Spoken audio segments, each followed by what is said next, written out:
हमारे शरीर में होने वाली छोटी छोटी समस्याओं को कई बार हम नज़रअंदाज कर देते हैं, लेकिन यही छोटी समस्याएं आगे चल कर के बहुत बड़ी समस्या बन जाती है। ठीक ऐसा ही हुआ इन महिला के साथ भी, जिनकी स्टोरी आज के वीडियो में आप लोगों के साथ में शेयर करने वाला हूं। दोस्तों, ये शादी के 5 साल बाद माँ बनी है और इनको क्या प्रॉब्लम थी, कैसे इतना समय लग गया और कौन सी इन्होंने हमारी टिप्स को फॉलो किया, यही सारी चीज़ें इस वीडियो में आप लोगों के साथ में शेयर करूँगा। वीडियो को लाइक कीजिए, क्योंकि बाद में आप लाइक करना भूल जाते हैं। लाइक करने के साथ साथ इसको फेसबुक और व्हाट्सएप पे शेयर भी कीजिए, ताकि ज़्यादा से ज़्यादा लोगों तक पहुँचे और उनको भी मोटिवेशन मिले, जानकारी मिले। तो चलिए शुरू करते हैं। दोस्तों, ये जो हमारी सब्सक्राइबर है, ये उत्तराखंड की रहने वाली है। इनका नाम है सीमा और इनकी एज है करीब 33 ईयर्स, यानी कि 33 साल। और इन्होंने मुझे बताया कि इनकी शादी हुई थी साल 2017 में, और शादी के बाद करीब 1 साल तक इन्होंने नेचुरली ट्राई किया, लेकिन इनको कंसीव नहीं हुआ। उसके बाद जब डॉक्टर के पास गए तो डॉक्टर ने इनको कुछ ट्रीटमेंट दिया, कुछ मेडिसिन दी, और करीब 6 महीने तक इन्होंने दवाई खाई, लेकिन इनको फिर भी प्रेगनेंसी नहीं हो पाई। यहाँ पे डॉक्टर ने इनको किसी तरह की कोई प्रॉब्लम नहीं बताई थी, और उस दौरान इनको एक समस्या ये रहती थी कि इनके पेट के निचले हिस्से में दर्द रहता था अक्सर, और सूजन सी बनी रहती थी। लेकिन इस चीज़ को इन्होंने कभी सीरियस नहीं लिया, क्योंकि बहुत ज़्यादा दर्द नहीं होता था, हल्का हल्का दर्द होता था। अब 6 महीने लगातार दवाइयाँ लेने के बाद भी जब इनको रिजल्ट नहीं मिला, प्रेगनेंसी नहीं हो पाई, तो अपने ससुराल वालों के कहने के बाद ये दूसरे डॉक्टर के पास पहुंची। और जब दूसरे डॉक्टर को इन्होंने सारी चीज़ें बताई, तो डॉक्टर ने जब ये देखा कि इनके पेट के निचले हिस्से में सूजन रहती है, दर्द रहता है, तो डॉक्टर को पीआईडी का डाउट लगा। उनको लगा कि इनको पीआईडी की समस्या हो सकती है।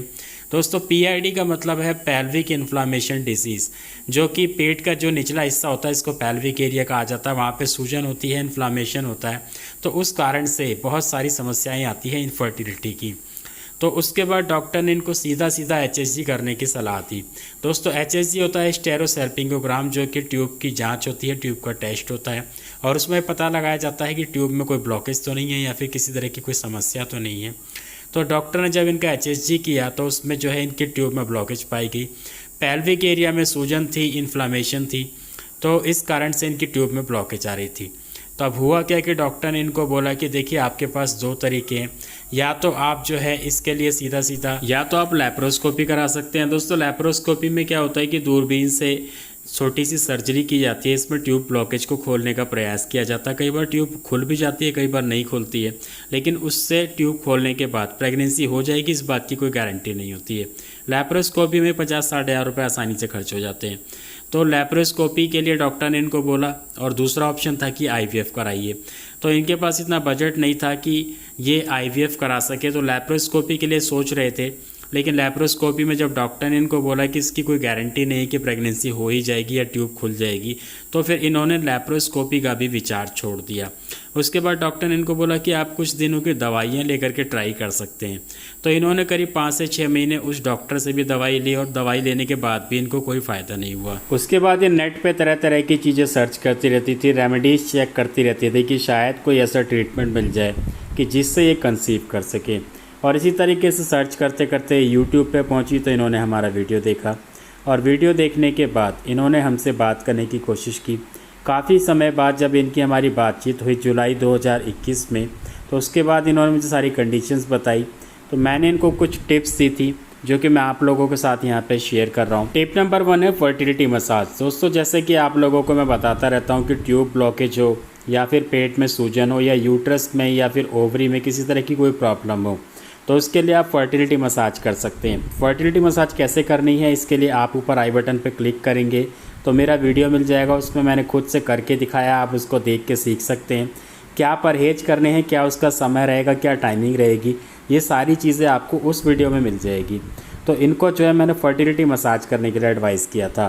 टिप नंबर 2 है अर्क मको सिरप। दोस्तों, ये एक यूनानी सिरप है और अर्क मको के नाम से आता है। हमदर्द का भी आता है और भी बहुत सारी कंपनी का आता है, लेकिन मैंने इनको हमदर्द का अर्क मको ही एडवाइस किया था। और ये जो सिरप है दोस्तों, ये सूजन को ठीक करने में बहुत ही ज़्यादा कारगर है, पूरी तरीके से नेचुरल है। जैसे कि आप लोग जानते हैं कि आयुर्वेदिक और जो यूनानी दवाइयाँ होती हैं, ये नेचुरल होती हैं, इनमें किसी तरह की कोई अंग्रेज़ी दवाई या कोई स्टेरॉइड का इस्तेमाल नहीं किया जाता है, तो ये पूरी तरीके से सेफ़ होती है। और इसका जो असर है बहुत ही अच्छा है, और इसकी जो डोज़ है ये अलग अलग पेशेंट के अकॉर्डिंग दी जाती है। तो यहाँ पे मैं आपको इसकी डोज़ एडवाइस नहीं कर रहा हूँ, मैं सिर्फ आपको यही बता रहा हूँ कि मैंने इनको जो है अर्क मकोज सिरप दिया था, क्योंकि इनको जो PID की शिकायत थी सूजन की, तो इसलिए मैंने इनको ये वाला सिरप एडवाइस किया था। टिप नंबर 3 है गर्म पानी की सिकाई। दोस्तों इनको पीरियड्स के दौरान गर्म पानी की सिकाई करने के लिए एडवाइस किया गया था, क्योंकि ख़ास तौर पर जब पीरियड्स आते हैं तो उस दौरान PID के जो पेशेंट होते हैं उनको काफ़ी ज़्यादा परेशानी का सामना करना पड़ता है। उनका जो निचला हिस्सा होता है, जो उनका पेल्विक एरिया होता है, वहाँ पे उनको काफ़ी ज़्यादा पेन होता है। तो इसलिए इनको पीरियड्स के दौरान गर्म पानी से सिकाई करने की एडवाइस किया गया था। टिप नंबर 4 है डाइट। दोस्तों डाइट में इनके कुछ परहेज़ है, जैसे कि तली हुई चीज़ों का, ज़्यादा मसालेदार चीज़ों का, ठंडे पानी का, फास्ट फूड का, जंक फूड का, इसके अलावा मीठी चीज़ों का, जैसे कि चीनी से बनी हुई चीज़ें, मैदे से बनी हुई चीज़ें, पैकिंग की आइटम है। तो इस तरीके से जितने भी ये फास्ट फूड जंक फूड वाले सब जो सामान है, इन सब चीज़ों का इनको परहेज़ करवाया गया था, क्योंकि मैं हर किसी को ये एडवाइस करता हूँ कि अगर आपकी डाइट अच्छी नहीं होगी तो आपको जो है कोई भी रेमेडी फ़ायदा नहीं करेगी। तो इसलिए इनको भी एक अच्छी डाइट फॉलो करने के लिए कहा गया था। इसके साथ साथ इनको योगा करने के लिए एडवाइस किया गया था। योगा में इनको विपरीत करनी, अनुलोम विलोम और कपालभाति, ये तीनों योगा एडवाइस किए गए थे। ये सारी चीज़ें इनको 3 महीने फॉलो करने के बाद HSG टेस्ट कराने के लिए एडवाइस किया गया था। इन्होंने इन सारी चीज़ों को फॉलो भी किया, लेकिन HSG टेस्ट कराने से पहले ही इनके पीरियड मिस हो गए, और उसके बाद जब प्रेगनेंसी टेस्ट किया गया तो पॉजिटिव था। एक डर ये भी था कि कहीं एक्टोपिक प्रेगनेंसी ना हो जाए, लेकिन जब ये डॉक्टर के पास गए, डॉक्टर को सारी चीज़ें बताई, तो डॉक्टर ने इनका बीटा HCG किया जो कि नॉर्मल था, और इनकी प्रेगनेंसी बिल्कुल सेफ़ थी। और उसके बाद अभी कुछ दिनों पहले ही इन्होंने एक प्यारे से बेबी बॉय को जन्म दिया है। तो इस तरीके से आप लोग देख सकते हैं कि ट्यूब ब्लॉकेज होने के बाद भी इन्होंने नेचुरली कंसीव किया और नॉर्मली डिलीवर भी किया। दोस्तों आप लोगों को मैं यही कहना चाहूँगा कि जिन महिलाओं की भी ट्यूब ब्लॉकेज है, या जो भी मुझे कमेंट करती हैं या फिर इंस्टाग्राम पे मुझसे अक्सर ये पूछती रहती हैं कि सर ट्यूब ब्लॉकेज की प्रॉब्लम है, क्या करना चाहिए। तो देखिए, अगर आपको ट्यूब ब्लॉकेज की प्रॉब्लम है तो सबसे पहले आप फर्टिलिटी मसाज करना शुरू कीजिए। दूसरी चीज़, आप अपनी डाइट अच्छी रखिए, योगा करिए, और अगर आप मुझसे पर्सनली बात करना चाहते हैं तो मुझे इंस्टाग्राम पे फॉलो करके मुझे अपनी प्रॉब्लम मैसेज कर सकते हैं, मुझसे पर्सनली कंसल्टेशन भी कर सकते हैं, जिसमें कि मैं आपकी कंडीशन को देखते हुए आपके अकॉर्डिंग और भी कुछ अच्छी चीज़ें आपको एडवाइस कर पाऊँगा। तो दोस्तों आज का वीडियो इतना ही। उम्मीद है आप लोगों को वीडियो पसंद आया होगा, वीडियो ने मोटिवेट किया होगा, नॉलेज भी दी होगी। तो वीडियो को लाइक कर दीजिए, ज़्यादा से ज़्यादा शेयर कीजिए फेसबुक और व्हाट्सएप पे, ताकि हर किसी तक वीडियो पहुंचे और वो लोग भी इसका फ़ायदा उठा सकें। इसके अलावा जिन लोगों ने मुझे इंस्टाग्राम पे फॉलो नहीं किया हुआ है, वो नीचे कमेंट बॉक्स में मेरी दी हुई आईडी पे क्लिक करके मुझे इंस्टाग्राम आईडी पे फॉलो कर लें और अपनी प्रॉब्लम मुझे डायरेक्ट मैसेज कर सकते हैं।